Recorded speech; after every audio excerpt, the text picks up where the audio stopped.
If you've been watching this channel for a while, you probably know that I absolutely love working with crystals. So this one's going to be another crystal video, but it's going to be combining crystals and sound. But before I dive into the video, hi, I'm Sandra from mysterywitchschool.com. If you're new to the channel and you want to know more about Wicca or witchcraft, hit the subscribe button and the notification bell.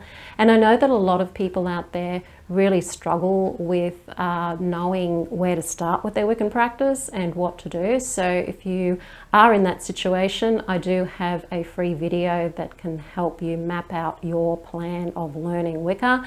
It's called How to Start Your Witchcraft Practice, and the link to that is in the description field below this video. So crystals and sound. Now you're probably familiar with crystal bowls. Crystal bowls have been used for very long time.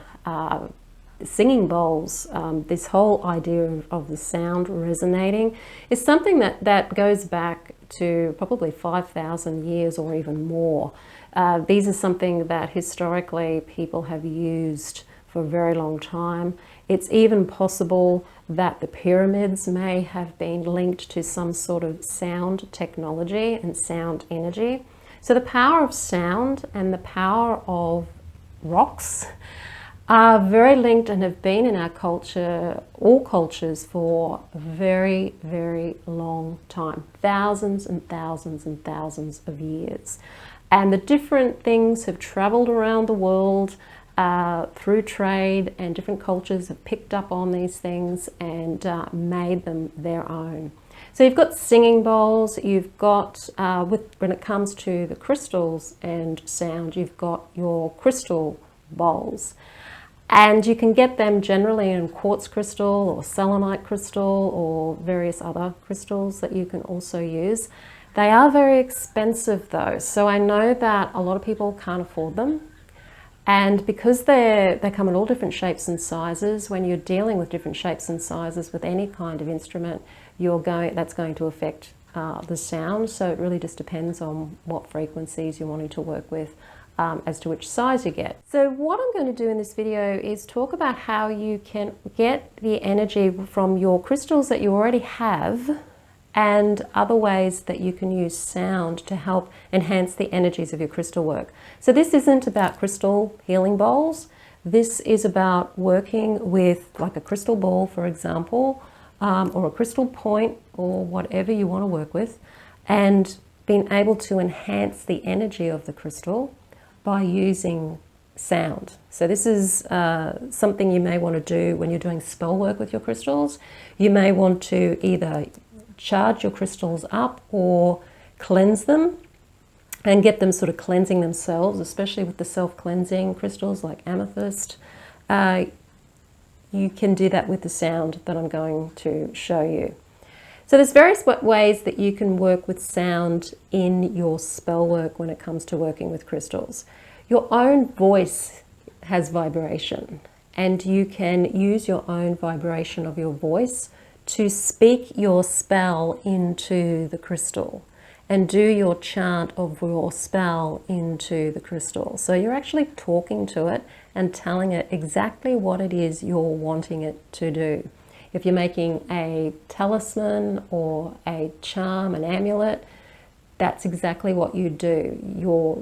Your spell, the words that you speak in your spell, are going to be actually spoken to the crystal with that vibration of your sound. So that's one way that you can use sound to help energize your crystals and actually focus them and program what you're wanting, your intention, into the crystal.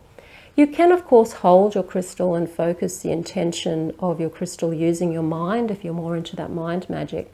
But magic always works just that little bit better when you involve your body and everything in the process. So using vibration is going to help with that intent, not just psychologically for yourself, which it will also do, but it actually adds that vibration of your intent physically into your crystals. So that's one way you can use sound with your crystals. Now, if you're wanting to cleanse a crystal using sound, you can do that with your vibration as well. So you may just want to hum a sound. It could even be an om sound or an sound, or you could even do an yo ya to vibrate and cleanse your crystal. So you can use those sorts of sounds for your crystal work as well. So that's easy. You don't have to pay for your voice. That's something that comes free. And it doesn't matter whether you can sing or whether you can't sing, or you think you can sing or you think you can't sing. It's got nothing to do with that. It's to do with your intention and your vibration that's carrying your intent into the crystal. So even just try it with a you probably want to go into a sound that's got an open sound, like the vowel sounds. You can use any of the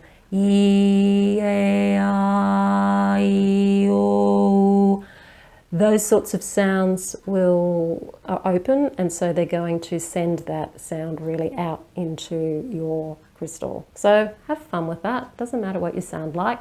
People you live with may think you're crazy, but if they know you practice witchcraft, they probably think you're crazy anyway. So why not indulge them a little bit more? If you want to use an instrument, you can certainly use an instrument, particularly any instrument really that is, well, all instruments vibrate. So if you use a wind instrument, of course, playing the instrument like it's a flute or a fife or something, or a wooden flute, having the vibration of where the vibration is coming out, the sound is coming out the instrument over and around your crystal is going to be a good place to send that energy.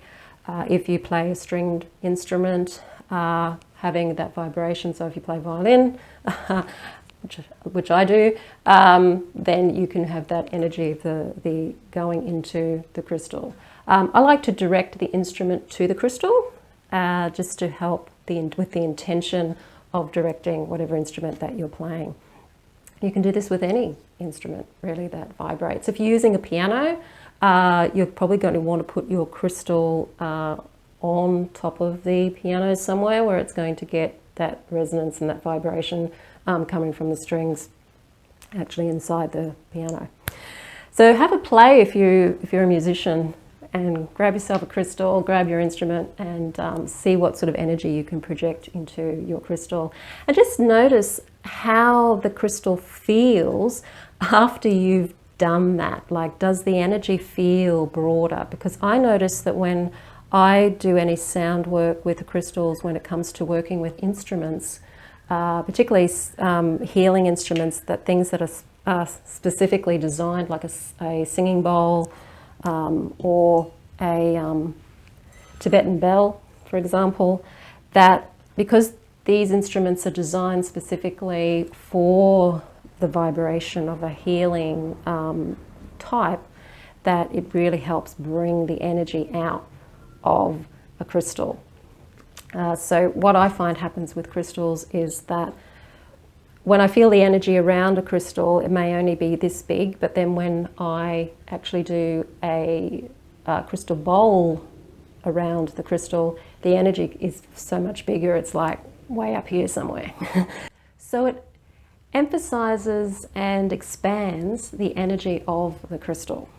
So you can use this in spell work, of course. So once you've programmed your crystal, you can then use your instrument to expand the energy and see that energy going out into the world, or if you're putting that energy into the program of the crystal, that this crystal is then resonating this energy. So if you're using it for a talisman or an amulet and you're going to wear it, then you can feel that energy being around you.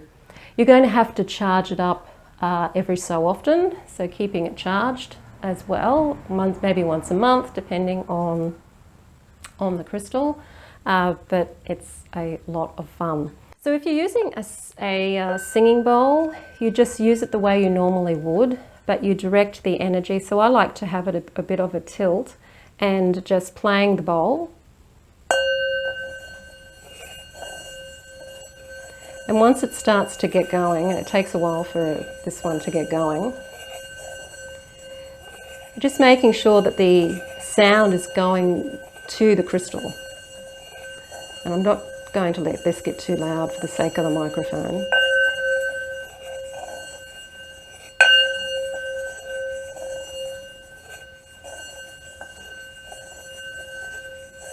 It's taking a while to get going.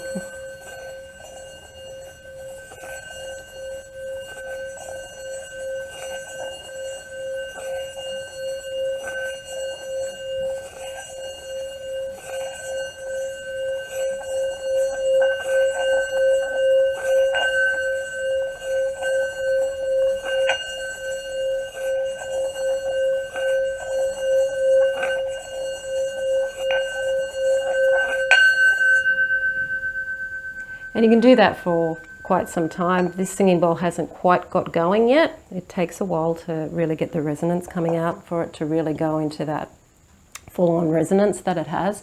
But once it's there, I'll usually let that keep going. And then when I'm finished with it, I find that the crystal is just like, whoa. You can do the same with your bell. Bells are really great for doing the same thing, because with one of these bells you can also do that. Hold it over your crystal if you're using a bell. And even if you're not using a Tibetan bell, if you're only using a normal bell and you're not necessarily going to be able to get that continuous sound out of it like you would one of these bells, you can still have your bell over your crystal and just ring your bell. And then just allow the energy and the reverberation of the bell to cover the crystal, and use that in your spell work. So these are fun ways that you can work with your crystals. They don't have to cost much in the way of money, so you don't have to lash out and get a crystal bowl or even a singing bowl. A Tibetan bell isn't as expensive as a singing bowl, so you can usually pick them up at an Indian store where they sell things from India at a pretty good price. I'd be more inclined to go to those stores rather than a New Age store, because the New Age stores, the markup is usually absolutely huge on anything. So yes, do have a look around for any of these instruments if you're wanting to incorporate those in your work. So that is having fun with crystals. And if you want to incorporate that into your practice, it's so much fun. I totally recommend it. And don't forget to download your free copy of How to Start Your Witchcraft Practice if you haven't already done so. So if you enjoyed this video, hit the like button, share it with your friends. Don't forget to subscribe. I'm Sandra from MysteryWitchSchool.com. Blessed be.